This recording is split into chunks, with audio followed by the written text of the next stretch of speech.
All right, let's take a look at the Tata Motors numbers. They are flashing on your screen. The initial numbers have come in. I'm looking at the press release as we speak.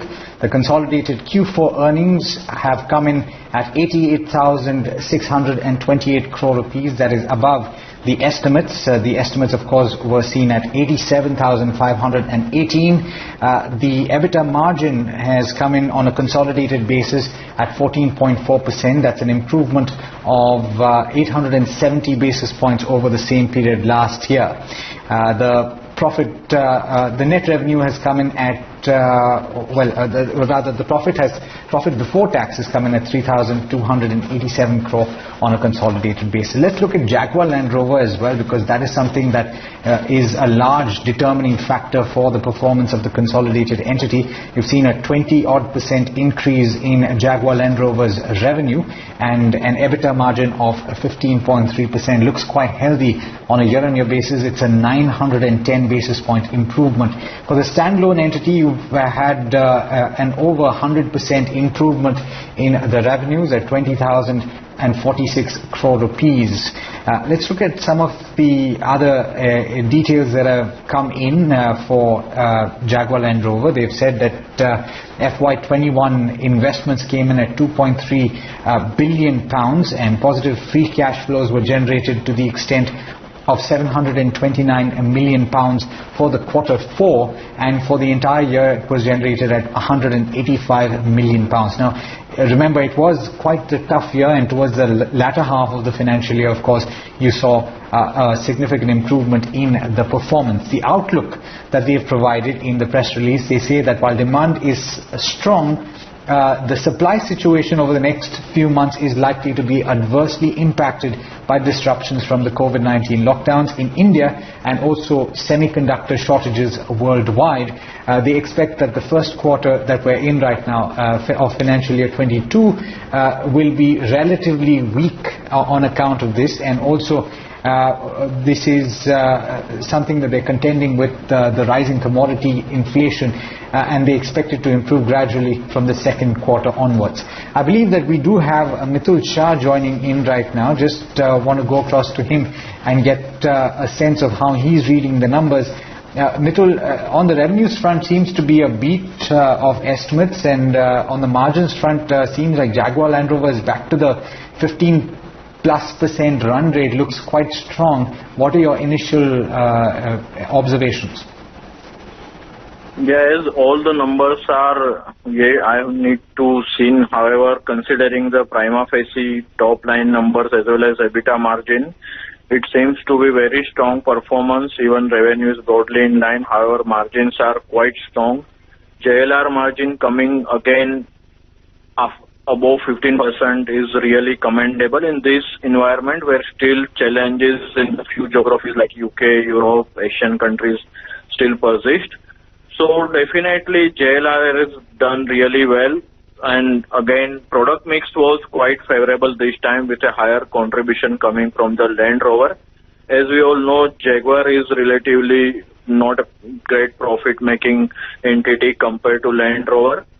Even in terms of geographical mix, China volume reported a growth of more than 100%, so more than double the volumes from the China side is again key contributor of the margins and profitability, as China is relatively better margin territory for JLR.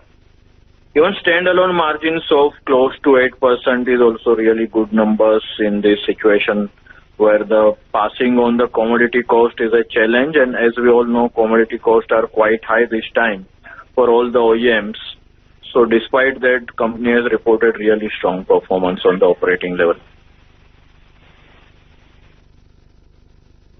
But from what I see, Mitul, you've got a loss at a consolidated basis of about 7,600 crore rupees.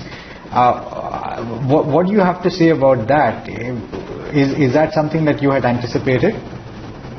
So we expected consolidated net profit of 5,000 crore plus. So see, the EBITDA margins are 15.3%. So definitely losses primarily because of the something exceptional or anything on a write-off side. So we need to see those detailed numbers, which I am yet to check. The numbers are not coming out completely?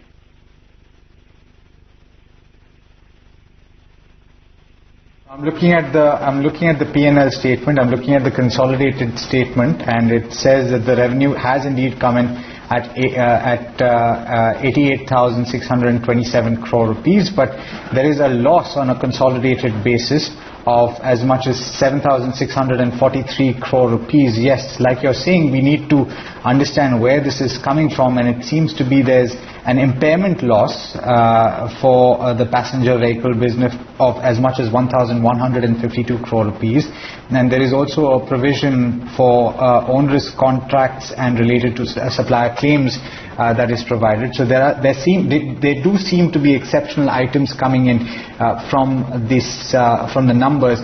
But Mitul, just coming to you on this other point that they've raised on the outlook going forward, they very clearly said that there are concerns on the supply side issues, there are concerns with regard to raw material costs, but they see it easing in the second quarter.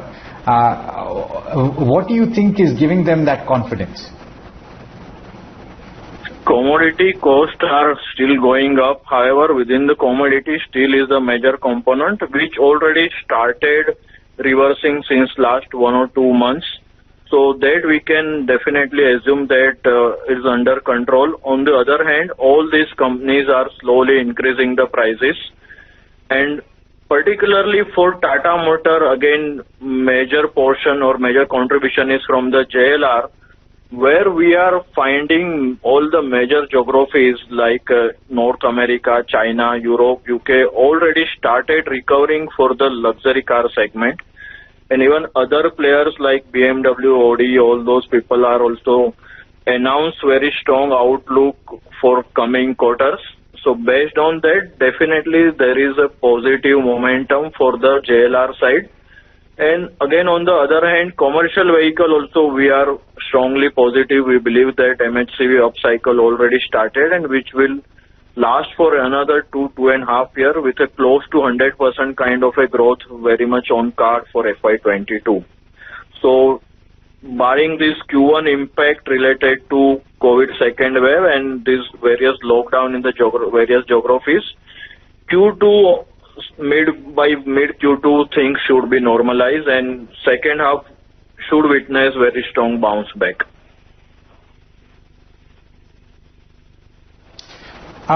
From the con call that we're about to witness, Mitul, what would you like to hear from the management? Because we've seen a change of guard, and this is a company really that has seen its fortunes, at least on the markets. You've seen a complete re-rating of the stock.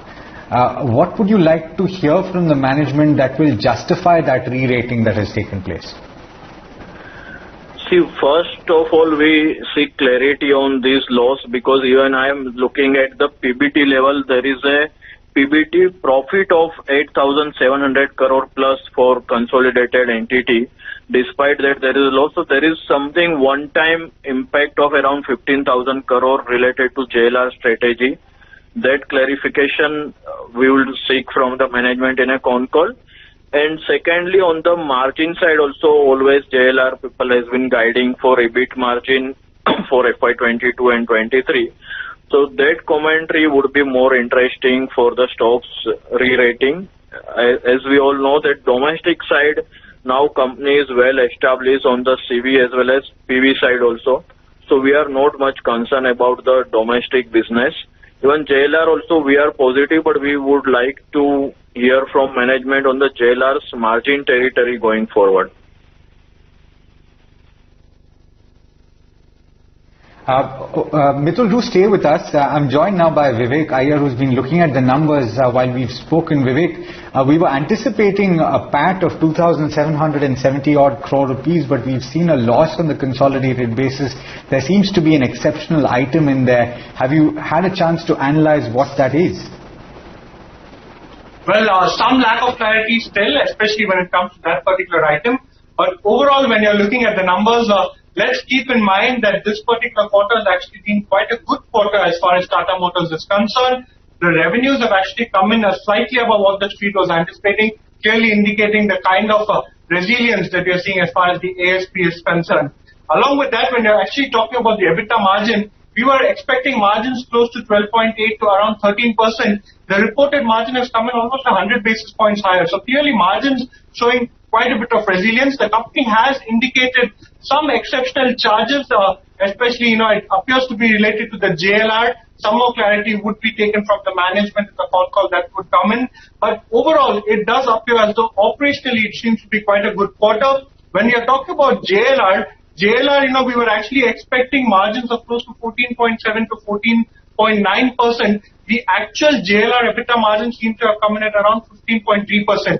But other than that, what you have to keep in mind is the management has actually deferred the fundraising plan. Remember, there was a buzz that the management most likely would be going in for a QIP. It's not cancelled it, but it's postponed it for the next board meeting. That will be something that the street would not take too very kindly. The other thing you need to keep an eye out for is the company has given a slightly muted outlook for Q1 FY22. So Q1 FY22, the company has given a soft guidance. They are seeing quite a bit of disruption, not completely unexpected, but still they are expecting a recovery, good recovery from Q3 onwards. Operationally appears to be a good set from Tata Motors. However, the exceptional item the company has said that relates to certain charges that they have previously already spoken about. Apart from that, it does appear to be operationally strong, but the deferment of the fundraising plan as well as the soft commentary and the soft guidance is something that is a bit of a disappointment, especially when you're talking about this particular set of numbers from Tata Motors. Remember, the stock has seen quite a bit of a re-rating. Stock has been pricing in quite a bit of a recovery, and the recovery has been seen, especially when you're talking about JLR. Both Europe as well as China has seen quite a bit of strong volumes in Q4. It'll be interesting to see what exactly the company says in terms of the demand recovery globally, especially given the fact that most of the global economies are opening up and demand at this point of time is quite strong. How has production been hampered? These are some of the things that we need to keep an eye out for. Absolutely, Vivek. You said it. And in fact, I want to go back to Mitul on this point as well. Deferment of fundraising, but at the same time, over the course of FY21, you've seen an increase in gross borrowing. Mitul, is that something that you will pay close attention to, the borrowing number? Yeah, before going into borrowing, I would like to clarify certain things. Looking at the fine prints of the company, there is an exceptional charge of close to 15,000 crore from the JLR, wherein company has highlighted two parts. That one is the restructuring cost and second one is the impairment related.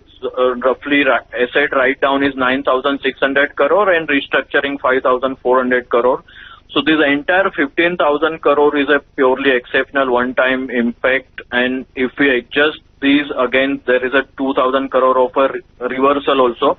So net exceptional expense of 13,000 crore compared to 7,500 crore loss. So if we adjust this, adjusted profit comes to nearly 6,500 crore as compared to our expectation of 5,500 crore loss. So if we adjust this, adjusted profit comes to nearly 6,500 crore as compared to our expectation of 5,000 crore. So nearly 30% beat on estimates.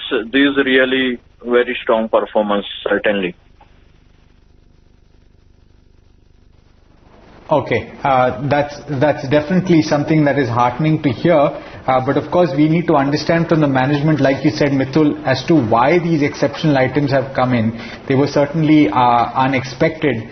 I believe that we also have Ashwin Patil joining in. Ashwin, we've just had Mitul spell out that there are 15,000 crore rupees worth of exceptional items adjusted for that, and also a reversal of approximately 2,000 crore rupees. But that 13,000 crore rupees of exceptional items would have put paid to a lot of expectations on the bottom line front, right? What are your initial reactions to the earnings? Yes, the numbers were quite good, very strong and robust performance. This time Tata Motors has reported after a few quarters of not so good performance, I would say. But yes, this exceptional loss has actually dented their performance. But if we exclude that, then definitely it was very good performance from Tata Motors. We know that the standalone numbers have been standalone performance has been quite good. The commercial vehicles, we are seeing a strong reversal in the cycle this quarter as well as in the last quarter, but this quarter it was felt to a great extent. Also on the passenger vehicle side, its volumes, the vehicles are doing, its models are doing really very well. And the company has gained a market share also to a great extent in this quarter. On the JLR front, I would say that, the performance has been good this time. Much better than expectations on all fronts. I would say the Tata Motors has been firing on all the cylinders this time. So, excluding the exceptions, definitely the company has surpassed our expectations at least. Okay, I want to come back to Mitul in just a bit, but Ashwin, I want your view. Since we've already looked at the headline numbers and we've spoken about this exceptional item, which I'm sure we'll get a little bit more clarity once the management speaks.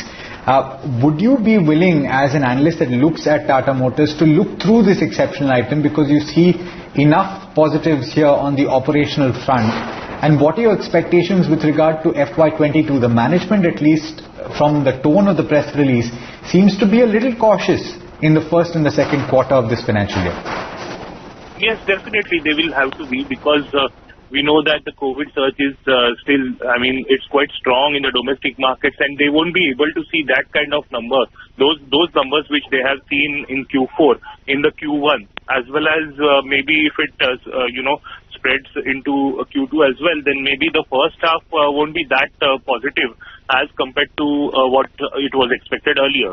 So, the cautiousness is definitely warranted from their side as well as from the speed side, because you never know how long will this pandemic continue, and that is going to impact their JLR business as well as the domestic business. So the cautiousness is definitely, it should be there from everybody's point of view. So maybe first half, if they are, the performance is not as per their expectations, at least, if there is no third wave, or if the third wave is there, then it is not that severe. Then maybe in the second half we can expect a strong bounce back, from the entire auto industry, I would say, not only Tata Motors, but overall, my view is definitely of, maintaining a cautious view on most of the auto stocks. Mitul, coming to you on this one, now with the knowledge that you have on the exceptional item and looking at the operational performance, again stressing the point that Jaguar Land Rover seen EBITDA margins cross that 15% mark, which seems to be a sweet spot for the business. Would you retain your view if you have a positive coverage on Tata Motors, and do you think at all whether the street will have a bit of doubt with regard to the re-rating that is taking place on the stock? See, we have seen this profit JLR, even PBT level, there is a 534 million pounds profit coming in for JLR.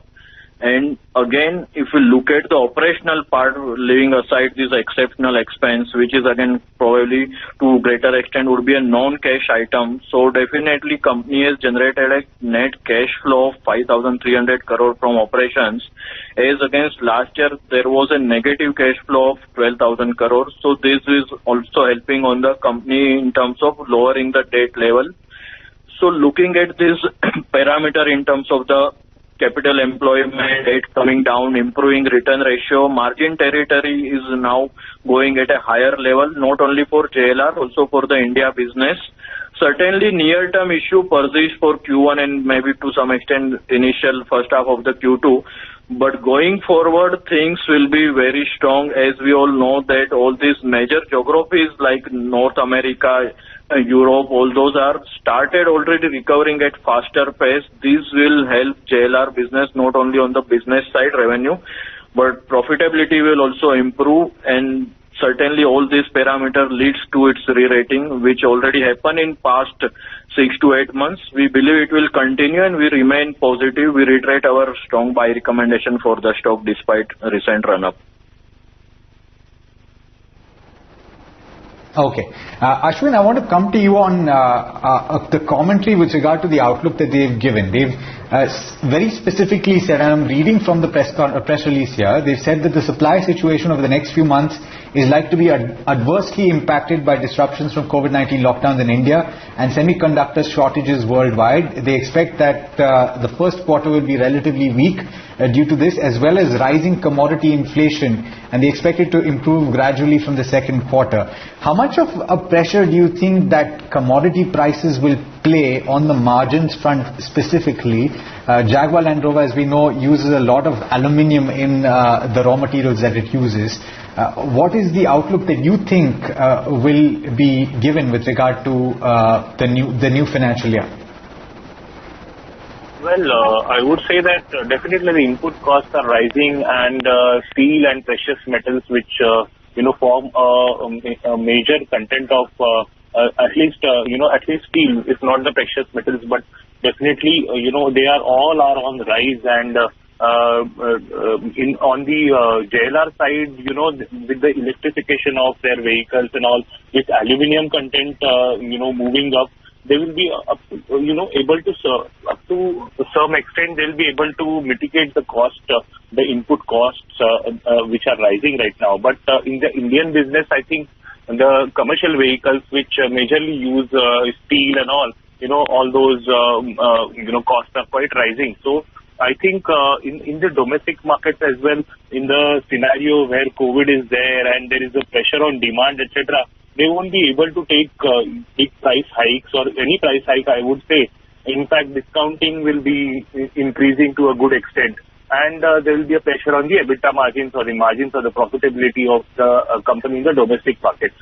So, up to some extent that may get mitigated in the JLR operations, but overall I would say that the pricing pressures and the margin pressures will prevail, at least in the short term, maybe till Q2. And after that, if there is some easing in the input costs and the demand rises, the COVID subsides, then definitely third and fourth quarter we may see good upward movement in the margins and the profitability. But for Q1 and Q2, I think there will be a lot of pressure on the margins. Absolutely. Mithul as well as Ashwin, thank you so much for joining in and for giving us your initial reactions on Tata Motors. Just to reiterate, it's a strong performance on the operational front. It seems to be exceptional items that have dented the bottom line. We've seen a loss in the quarter gone by as opposed to expectations of a strong profit and a return to the black for Tata Motors on a consolidated basis. At the same time, Jaguar Land Rover reporting margins, EBITDA margins at above 15%. That's definitely going to be seen as a huge positive. The management seems to be just a tad bit cautious about the ongoing quarter as well as the second quarter on account of the pandemic and the return to normalcy. We'll be back in a short while. We're expecting the conference call from the management in a short while, and I'm sure that a lot of the questions that are still being asked about the earnings will be clarified by the management when that does take place. We're heading into a short break. Do stay tuned. Lots more on the other side.